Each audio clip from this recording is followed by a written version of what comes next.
Anyway, let me sit here for a moment at gusto ko lang magbigay ng maikling pagbubulay-bulay or meditation mula sa salita ng Panginoon. Makikita po natin sa Gospel according to Luke chapter 19 verses 1 to 10. May kwento po dito ng isang tao na nagkaroon ng radical transformation sa buhay niya.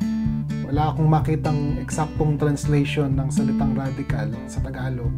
Pero ang pinakamalapit siguro ay yung sukdulan. Kwento po na pagbubulay-bulayan natin ay tungkol sa buhay ni Zaccheo.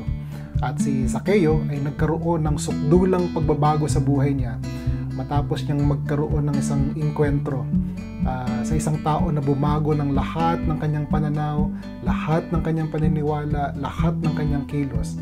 At ito po ay walang iba kundi ang ating Panginoong Jesucristo.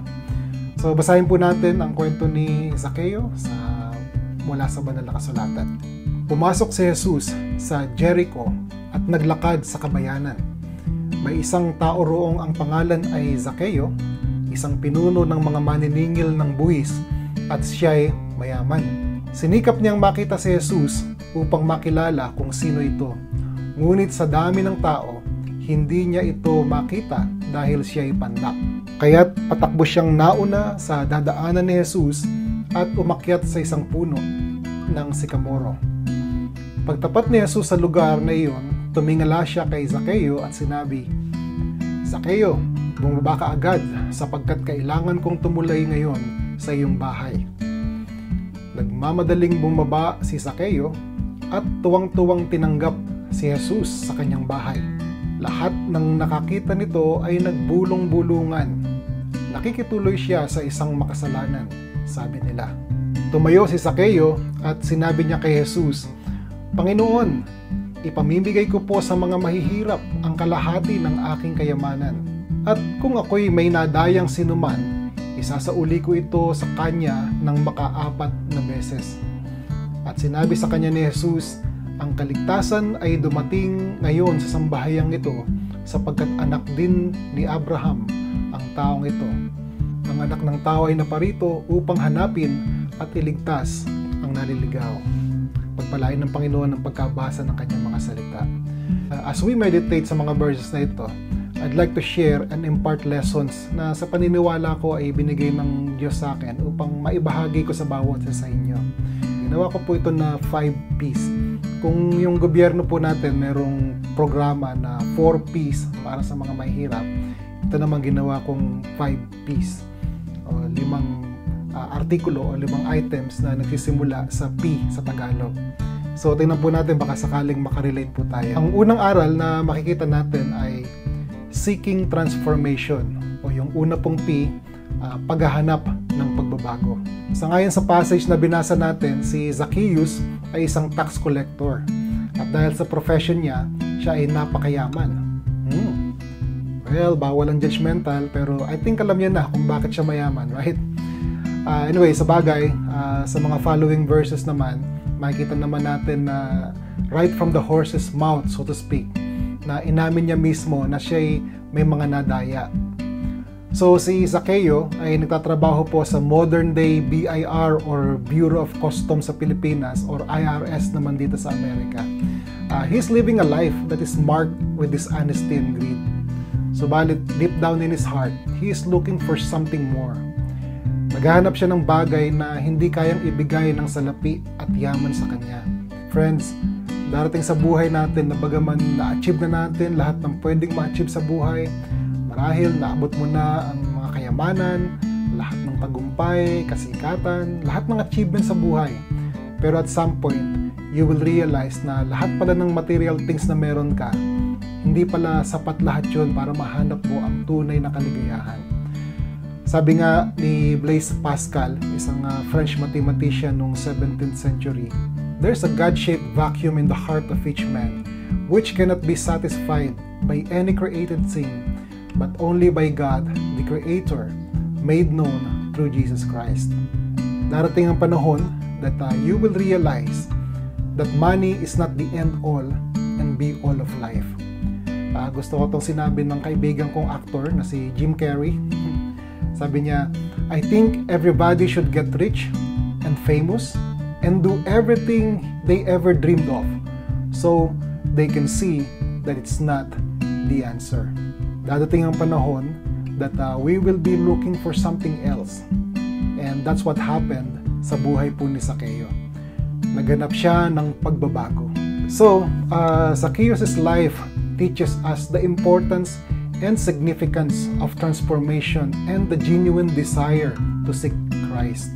The second lesson we can learn is overcoming obstacles. O ang pangalawang P ay pagtatagumpay sa mga balakid.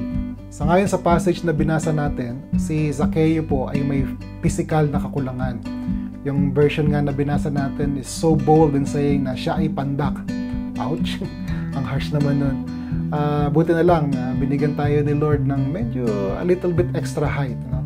According to research ng Insider Magazine, the average Filipino male height is 5 feet and 4.25 inches. Praise God, ang height ko ay 5 feet 9 inches, a little bit closer to 5'10". Kaya nasa average height ako ng mga American males. Pero ang pambawi ni Zacchaeus, hindi baling ako'y maliit, malaki naman ang aking bank account. Akala nyo kung ano kadugtong ha. For general audience po itong channel natin. But anyway, even though si Zacchaeus ay hindi matangkad at napakadaming tao na nakaharang sa kanya upang makita ang ating Panginoon, no? He did not use that as an excuse not to see Jesus. So he climbed the sycamore tree. Hindi hinayaan ni Zacchaeus that his physical limitation hinder him from meeting Jesus. Hindi niya hinayaan na yung mga hadlang ang manaig, but he overcame them all.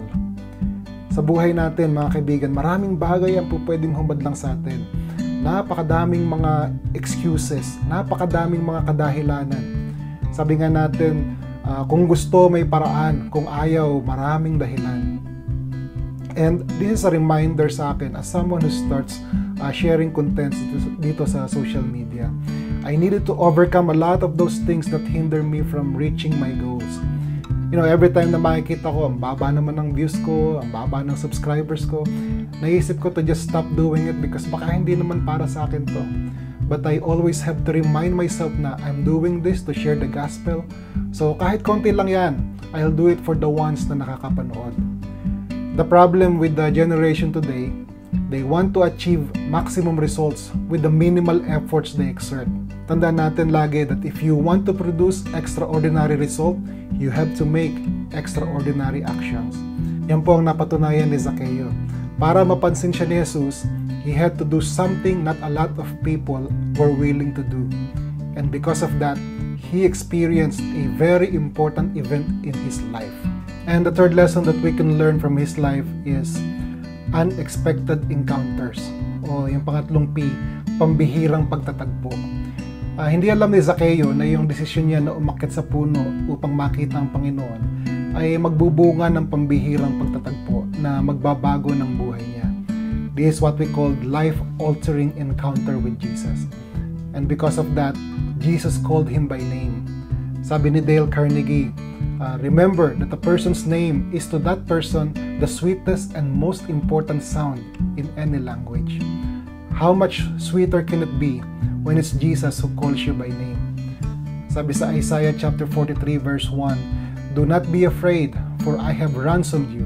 I have called you by name. You are mine. When the Lord calls you by name, you better be ready to answer. Because this will be a life-altering decision you will have in your life. Sa buhay po natin, may mga taong makakatagpo tayo that will change our lives. Para sa mga married individuals, nung nakita nyo yung mga future spouses ninyo, that encounter changed your life, right? But for some, it changed for the better. For some, it changed for the worst. Bahala na kayo. But the point is, magbabago ang buhay ninyo. You know, when I met my wife, I knew that she will be the one for me. And every day, she is more beautiful than when I first met her. You know, pogi points na naman yan. But back in the Philippines, I was working as a purchasing officer in a semiconductor company called Amcor Technology Philippines. And I worked there for 3 years. You know, for 3 years, parang walang nagbabago sa karera ko. And then I met this man. He is starting to introduce his company to the Philippine market. And sabi niya, he needs someone to work for him. So he asked me if I want to work for him, and I said yes. I worked for him, and that decision changed my life. I was able to travel outside the Philippines. I earned more than my salary from the previous job, and especially, nabago ang pananaw ko sa buhay. But I believe, mga kaibigan, that the most important encounter a person must have in his life is his personal encounter with Jesus. That will supersede all encounters you will have in your life.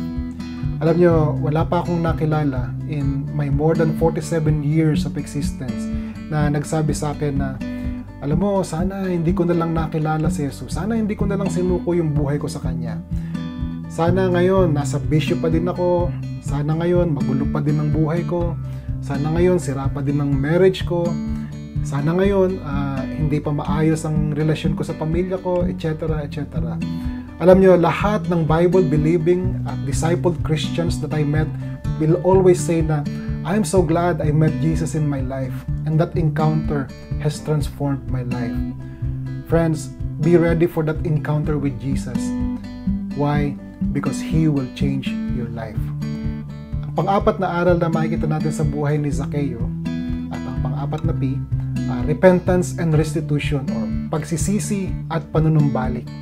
Grabe na to ang lalalim na ng mga Tagalog na binibigay ko sa inyo. Sulitin nyo na, baka next time English na ulit yung video ko. But anyway, nung naranasan ni Zacchaeus ang pag-ibig at pagtanggap ni Jesus sa kanya, sa kabila ng kanyang mga ginawang kasalanan, kalokohan sa buhay niya, his heart was stirred with repentance. In fact, dahil sa pagsisisi niya, nangako siya na ibibigay niya ang kalahati ng kanyang yaman sa mga mahihirap. At kung may nadayaman siya, isosoli niya ng 4 na beses ang halagang kanyang nadaya. Mga kaibigan, the proof of genuine repentance is a changed life. Madaling sabihin na, I'm sorry. I remember may isang presidente ng Pilipinas na nagsabi, I'm sorry. Ayoko nang dugtungan ng political comment, pero ang ibig sabihin, words are just words unless they are partnered with actions. Friends, when we encounter Jesus, there will be a radical change in our lives. The Apostle Paul said in 2 Corinthians chapter 3 verse 18 that we are transformed into the same image from glory to glory. Hindi pwede makatagpo mo ang Panginoon subalit walang mababago sa iyo. Babaguhin niya ang buhay mo to be more and more like Him. At yun ang pinakamagandang cosmetics na matatanggap mo. Hindi mo na kailangan ng belo o ng mga mamahaling cosmetic products. God will change you from the inside out. And that's the most important transformation you will have in your life. At ang panghuling lesson that we can learn is power of forgiveness and grace. Ang panglimang P, pagpapatawad at biyaya.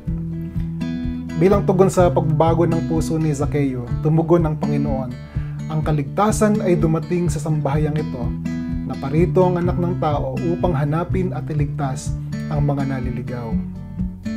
Kung naalala niyo yung nakaraang video, sinabi ko na ang problema kay Judas Iscariot, he was remorseful but he was not repentant.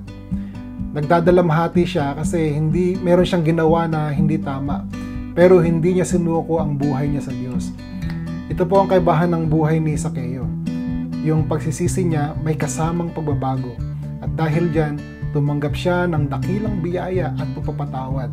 Mga kaibigan, ang pagpapatawad ng Diyos ay laging nakalaan sa atin. Ang kailangan lang natin gawin ay hingin yung pagpapatawad na yun. Sabi ko nga, kung pakiramdam natin ng kasalanan natin ay sinlaki ng isang barko, ang pagpapatawad ng Diyos ay kasing lawak ng karagatan. Kailangan lang natin hingin ng kapatawaran ng Panginoon. Kaibigan, naghihintay ang Panginoon sa iyo. Sabi sa Revelation chapter 3 verse 20, tingnan mo, nakatayo ako at kumakatok sa pintuan. Kung di rin ginino man ang aking tinig at bubuksan ng pinto, papasok ako at kakain akong kasalad niya. Open your heart to Jesus and He will come in. Amen. So, thank you once again for joining me in this episode of Walk with TJ. So, hanggang sa muli po, as always, to God be the glory. Amen. See you again next time. Bye-bye.